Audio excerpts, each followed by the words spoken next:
Welcome to No Room for Phonies. Welcome back to my regular guest.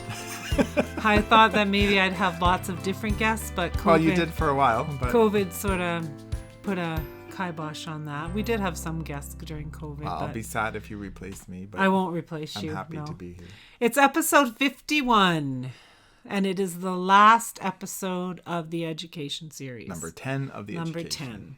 Assessment and reading your child's report card is the topic for today. And we'll get into that as soon as we finish talking about alcohol. So on Sunday night, here is Halloween. So we're going to have our buttered rum for October. 4 teaspoons of sugar, a cup of rum, 2 cups of boiling water, and 2 teaspoons of unsalted butter in a mug. And I just tasted the rum tonight. It's good. Appleton Estates. Very good. Very good. And then in November, there's a really good one. November is called a honeycomb, and it is 2 vanilla beans, ice cubes, 1.5 ounces of honey vodka, 1.5 ounces of vanilla vodka, and 1/2 ounce of sugar syrup. So we're going to have to do some ordering online. Okay. For honey vodka and vanilla vodka. A little hardship. So that's not much of a hardship. So anyway, that's where we are. And then, of course, the final December one is mulled wine. But perfect. That's the end of the year. So next year we'll have to. We only missed a couple. Yeah.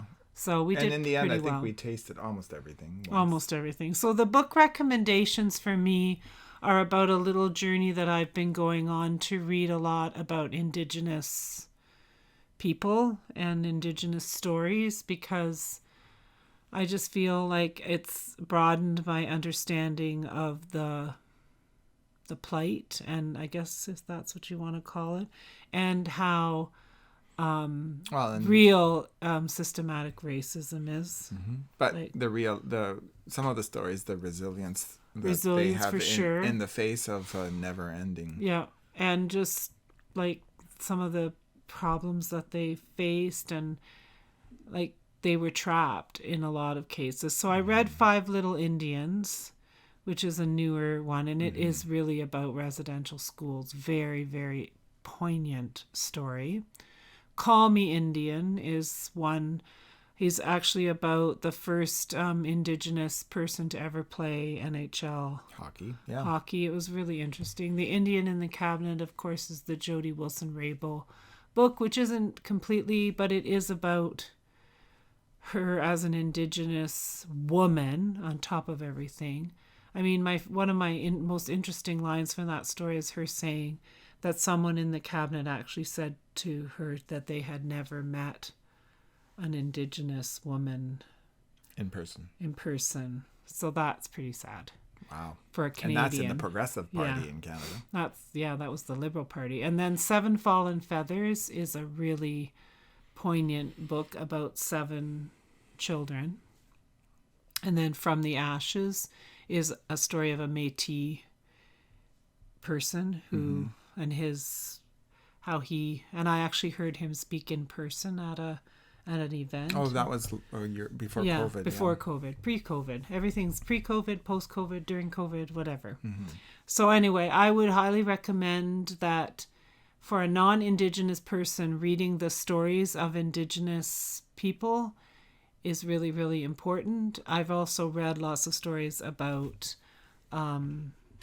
Black, Americans and Canadians and their plight.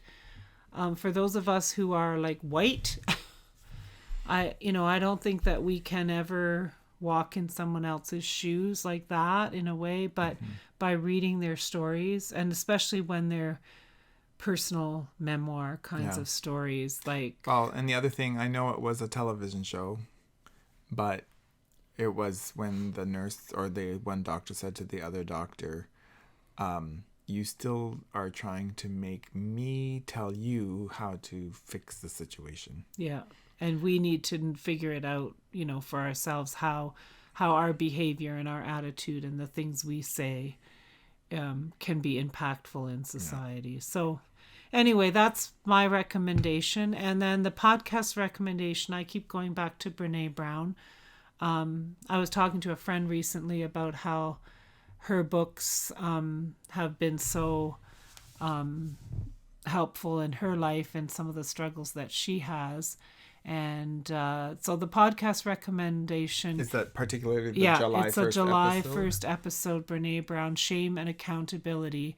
So accountability is a prerequisite for change. So you won't change until you hold yourself or your group or whoever accountable, and why we need to get our heads and our hearts around the difference between being held accountable for racism and feeling shame and being shamed. So it sort of fits in the whole thing of what I was talking. But I mean, I know the podcast touches on this, but it also can be applied to any situation. Oh yeah, not about just racism. Absolutely, yeah. Well, nobody changes until they take responsibility and hold themselves accountable and say, I don't want to live this life anymore. I don't want to be this person anymore. I don't want to do this anymore. And then they move forward. I guess I'm going to have to take this to my team at work. Yeah, well, it's true. Well, we talked about that today in terms of that other thing we were listening to about,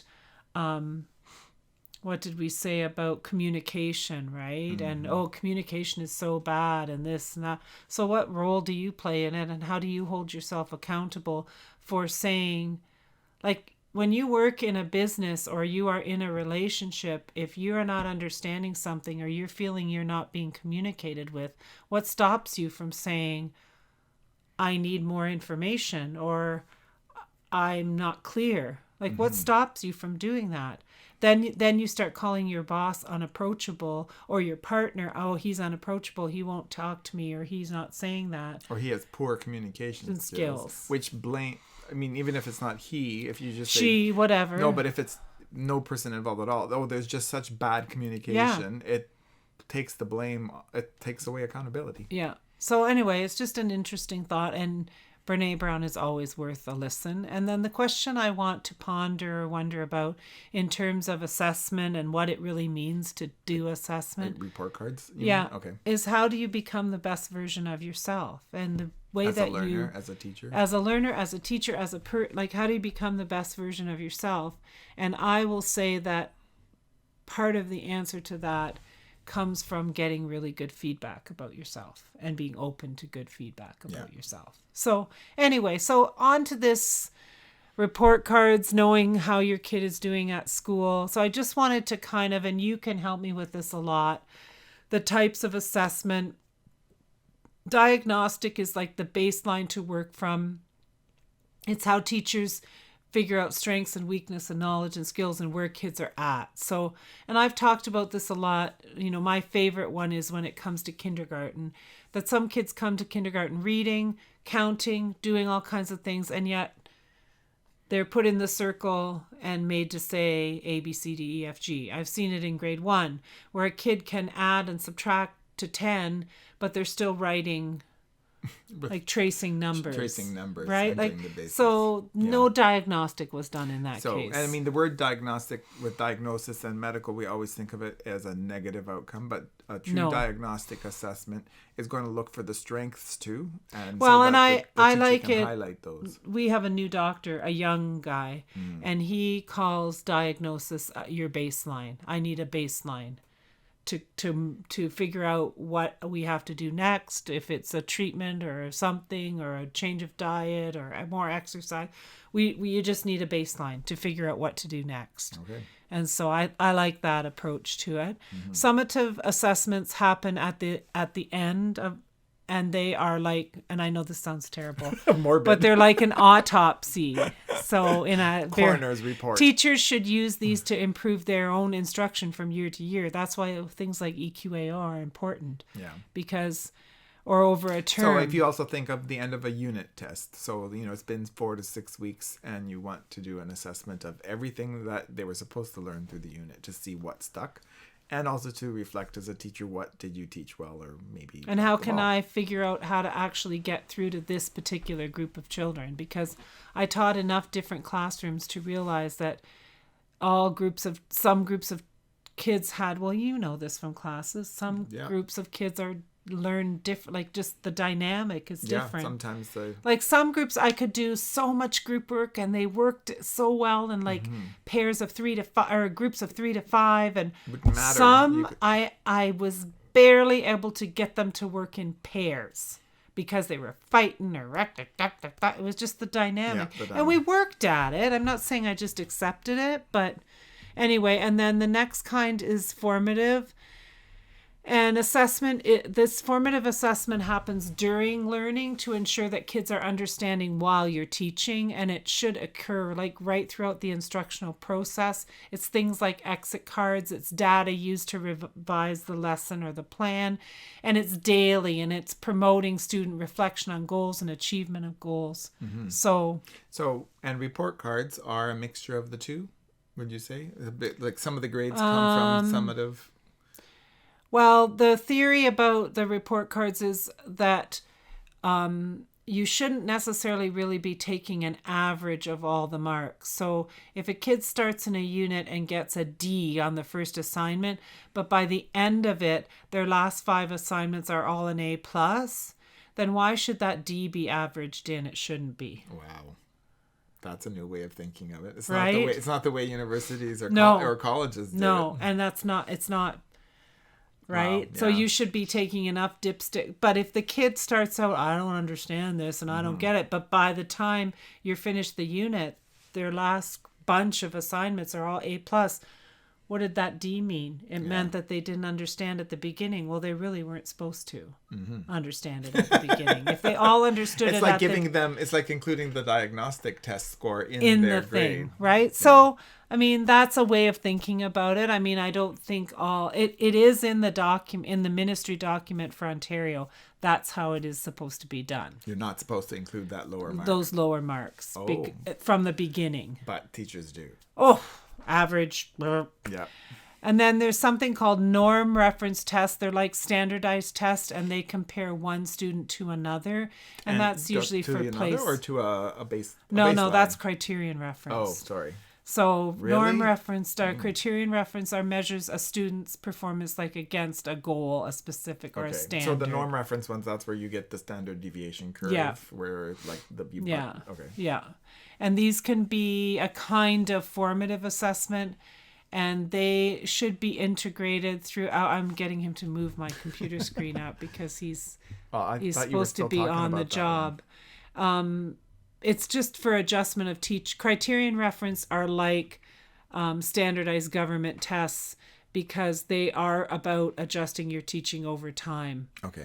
And mastery or competency-based learning would use that criterion reference test. So an interim and benchmark assessments evaluate students' performance at like periodic intervals. Against the benchmark. Yeah. Frequently at the end of a grading period. And it can these kinds of those benchmark interim ones can predict the kid's performance on the summative. So if you do a kind of an interim benchmark and everybody does really, really bad, maybe don't give them the summative for a bit till you fix some of those problems. Maybe. So, and a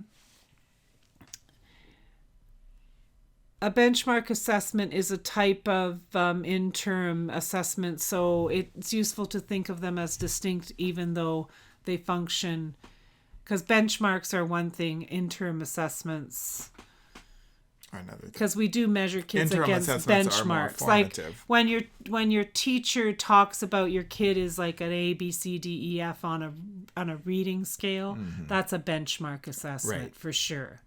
And they are. So when they say your child reads at a grade 2 reading level, that's a benchmark. Yes, and exactly what it says. They're useful for communicating like important facts and data to parents and district officials. Like I used to have to, as a principal, collect the reading levels of all my kids and send them in. So look for report cards for parents. Read the marks and the comments and say, does that match? Does that make sense? Because if your kid has an A+ and then you read the comment and it says, well, they sometimes do this and they usually do, that's not an A+.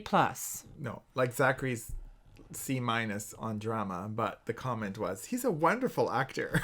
And we're like, whatever. And so you really do have to read the comments and and look at the marks and read the comments, because they should reflect it. And if they don't, that's a question. I don't really understand how they got an A+, but then they are having all these issues. Well, that's where you could ask, what is this, an average? Is this from formative tests? Is this from summatives? So did you there's nothing did you take wrong. the diagnostic and put it in? Is there a personal example to back up the description in the curriculum? So if they did a unit in writing where they wrote some kind of, where the topic was that they were writing a story about their family, then the teacher should refer to some of the things that they do well in writing. Like, they include lots of details, like, they told me this. Like, there should be really concrete examples in your kid's report card that make it personal, that make you understand that the teacher didn't just go, oh, A+, cut, paste, there's the A+ mark, there's the A+ feedback, there's the A+ next step. There should be something about your child in it. It should not be generic. No. It should not be. Is your child's name used consistently throughout the report card? And are there lots of grammar errors? Like, I edited report cards and I worked really hard at editing report cards, but you miss stuff and that's fine. Like, most of the time when I was reading report cards, I might be reading 300 to 400 report cards, right? Mm-hmm. And so I honestly found, once you got bleary-eyed, the wrong name. Oh yeah, no, teacher's putting the wrong name or the wrong pronoun. Yeah, your child is a she and they got a he, and those things can be so easily fixed and reprinted. So don't hesitate. Or a really bad grammar error can be fixed and reprinted, because if you want to, unless you want to keep it as a joke. But the report card is a legal document that stays in your child's file. And so I think you want it right. So I'd say. Is anything on the report card a surprise to you? Because nothing on the report card should be a surprise. There should have been phone calls. There should have been emails. Yeah. Like, you should never go, oh, my kid has normally got A's basically in math, and now they're getting C's. Because it could be a slip up. The teacher clicked on the wrong box and put the wrong grade in. Their eye followed the wrong thing. Yeah, or it could be that, the teacher before, they're humans. The teacher, yes, the teacher before really highly, and you need to see some evidence of why your kid's mark is now a C. But you should have been seeing that evidence. Like, this teacher should have gone and said, oh, previously this child was an A in math, and now I'm seeing C work. I better sit down with those parents to make sure that when the report card comes out, they don't go, What happened? What happened? Sometimes the previous teachers were too generous and just kind of blanket gave kids way too many. And I think that marks. happened a lot in COVID, so get ready. Yeah. Do the learning skills marks and the comments make sense? Is your child aware of why they received the mark and comments they did in this area? They should understand. Yeah, I am disorganized. I understand why that's an N. My desk is a disaster. Like, they should know, even in grade 1 and 2 and all that stuff. Mm-hmm. They should understand, and they shouldn't go, well, I don't know. Because there should have been some kind of teaching or discussion or goal setting or something, right? You can't just sit down and go, oh, they're bad communicators, they're bad problem solvers, they're this, they're that. Okay, all ends. Somebody should know. And the kids should definitely know, because those are the learning skills. To me, they're almost more important than the marks and the other stuff, but especially in younger kids. Are there next steps included in the comments that make sense and are personal to your child? So when you're standing on the playground you can say to another parent, did your child get read more books as their next step? And every child in the whole class got read more books? Read books at home? Because the child who is already reading 4 books a night doesn't need that as a next step.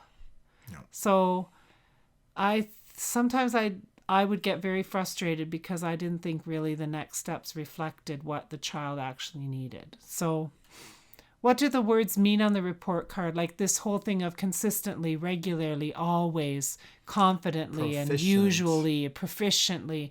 What words make you feel concerned about your child's progress? And you can let a word make you concerned, Yeah. even if it's a good word. My child consistently does that. Wow, that's shocking to me. Because I see them at home and I don't think they consistently do that.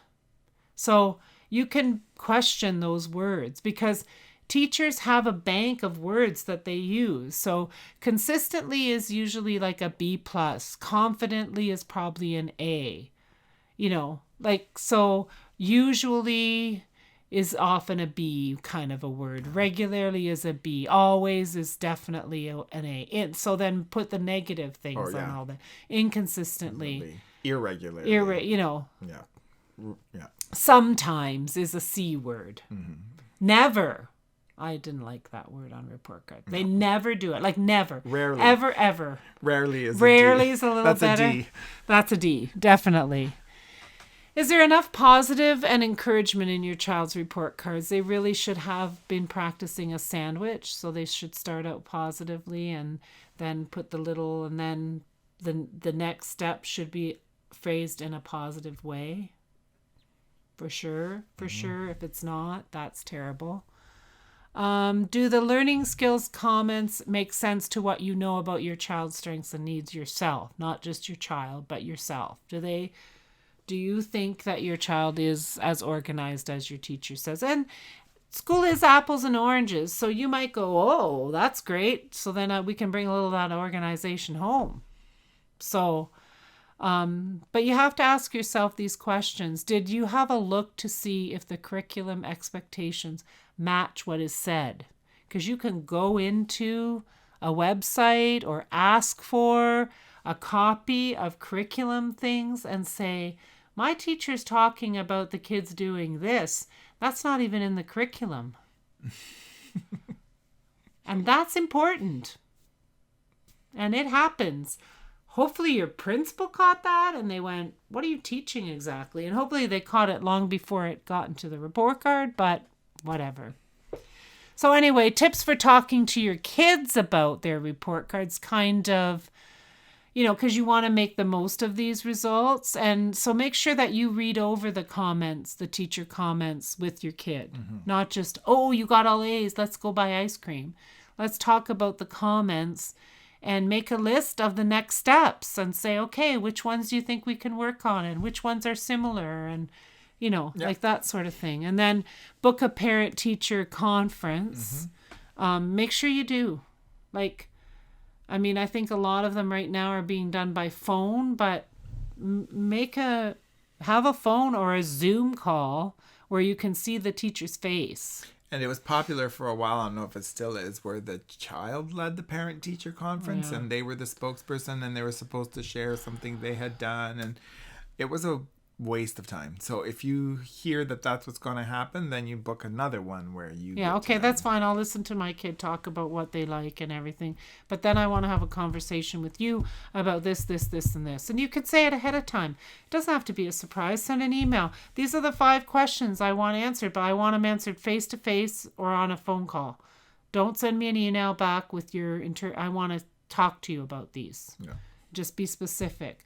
Always put everything in context and understand the different stages and of your child's schooling and development, and just be reasonable about things. And sometimes you have to be a little bit more reasonable. Yeah, they're 5. Yep, they do that. Yep, that happens sometimes. Yep. And sometimes there's 30 kids in a classroom and 2 of them are very disruptive and the whole class is impacted by it. And the teacher can be doing and his it's or her fine. best. You have to learn strategies for disruptive people, and then that's when I get the parent at the door. I want my child away from that kid. Well, that's not life. There's crazy, crappy people everywhere that need just as much as support as, I shouldn't say it that way, but there's people that are struggling everywhere, and you can't just remove yourself from it. You have to learn to cope with it. But there are sometimes, my kid finds the classroom quite noisy. He's not used to that, so he might be having some of these problems because he needs to get used to that.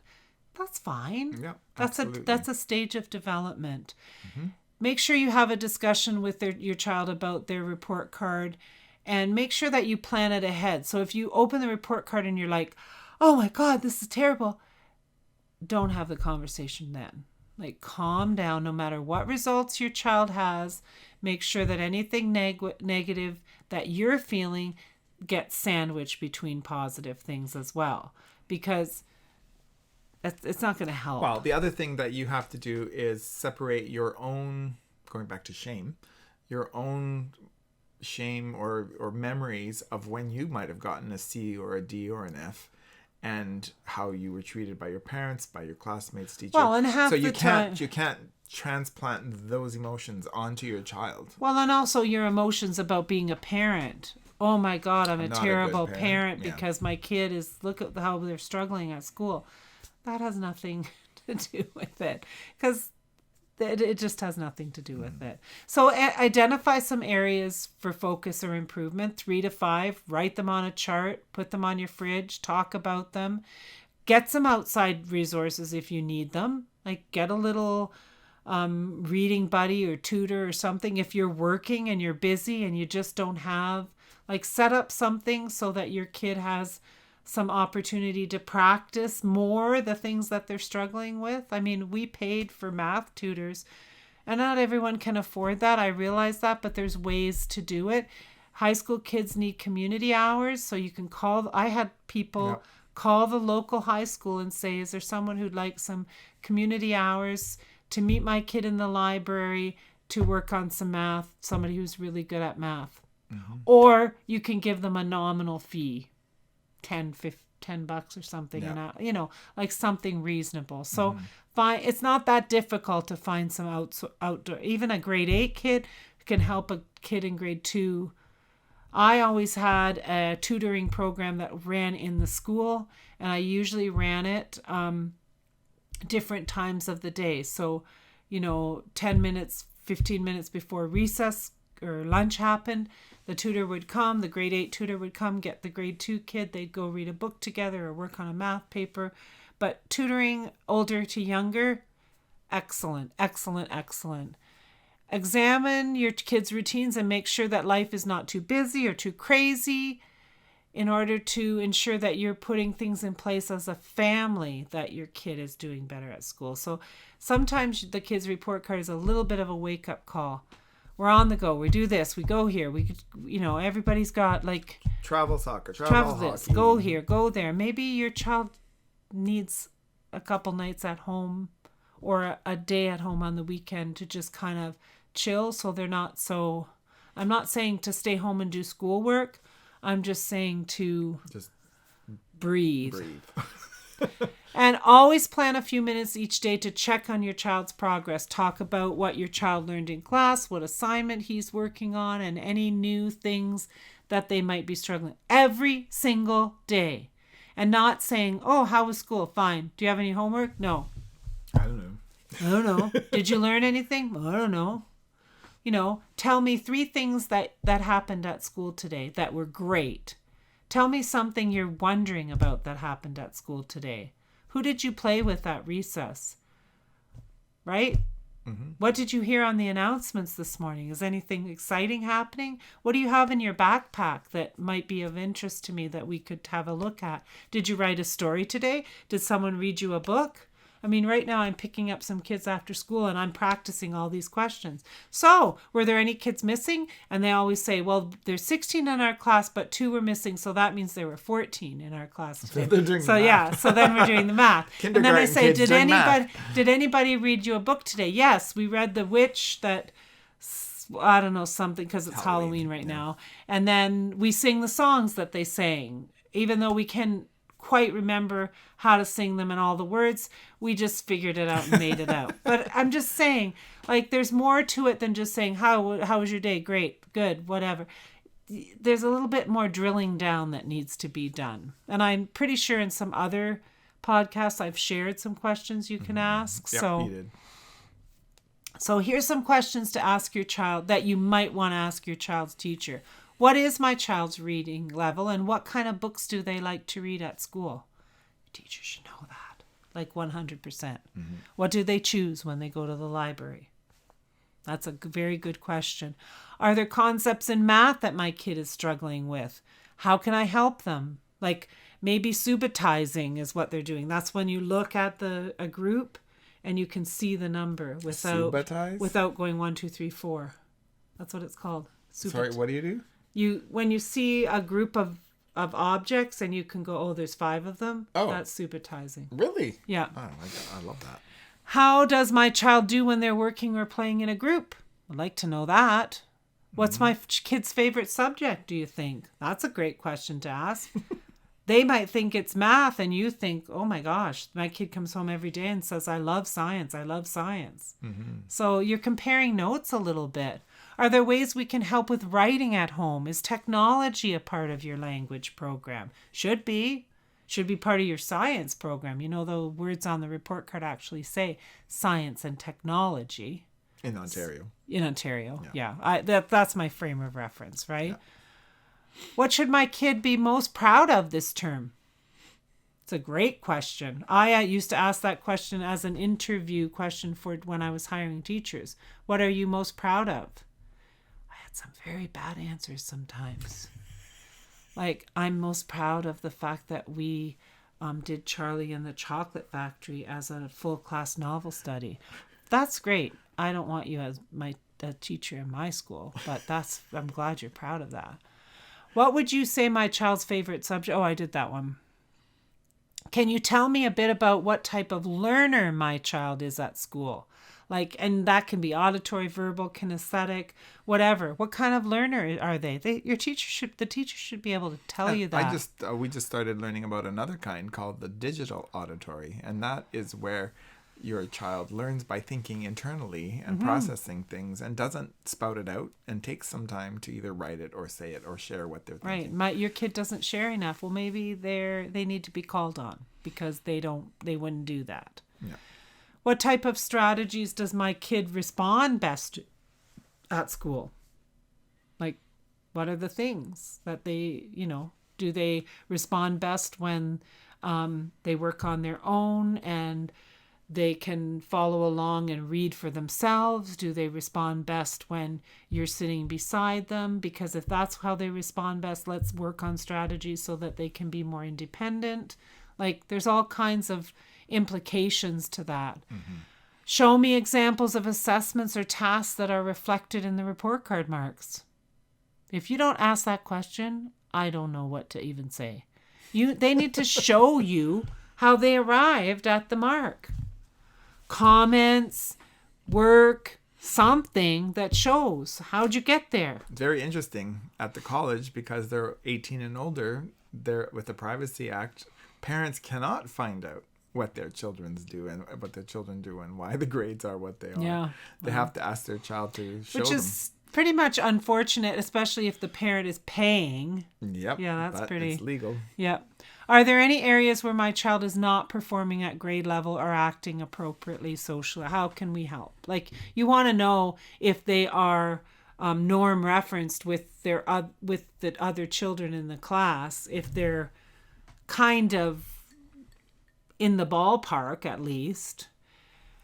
And then I think that having this kind of a conversation where you say to the teacher, let's just be honest with each other. I don't expect that my kid's perfect, and I always will try to let you know when there's something at home that's going to impact my kid's behavior or learning. And so please do the same with me. Like, contact me without hesitation and be honest. And that's the best way that we can ensure that we're a team and that they can be the best version of themselves. Because when we're giving honest feedback to each other and we're actually holding each other accountable.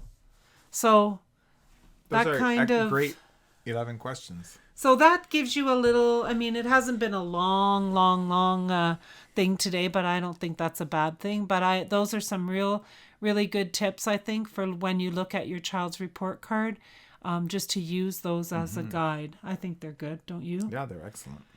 So goodbye to the education series, although it was for now, fun. we'll revisit it. We again. probably will. Yeah. But Don't roll your eyes. we're at going to me. move into some of the... We've done a lot of reading and talking and whatever about shame and shame in relationships and shame and growing as a person. And so the November 15th... Things that I wished I had learned when I was in my 20s. a long time ago. So on November 15th, we're going to have a pretty honest discussion about things we have. You might have to do some homework. I'm good. Okay. I can do homework. We have learned about shame and how it's made a difference for us in our, like, in trying to be. And if you have Like young, moving forward. if you have young children now, it's really a good thing to learn about how not. And, when I think about report cards, that can be a time of great shame. Huge. Like, And parents, you can this shame is your terrible. children. You should have done better. Where are the A's? Where are the A's? And how come that's not that's shame. And so the things that I have said, you'll never shame your child if you talk about them in this way. What do you know? What do you understand? Does that make sense to you? Because we want to have an environment in our homes and our lives where it's okay to be who I am, where I am at the moment I am at, but that I'm going to be better tomorrow than I was today. And the only way that I can do that is through reflection and feedback. So we're going to talk about shame. So that's it. How to deal with your child's report card in a positive and faithful, courageous, uplifting, optimistic way. Good luck with that. I couldn't think of any more adjectives. No adjectives. And thank you for joining us on No Room for Phonies, episode 51, Reading Your Child's Report Card. Excellent.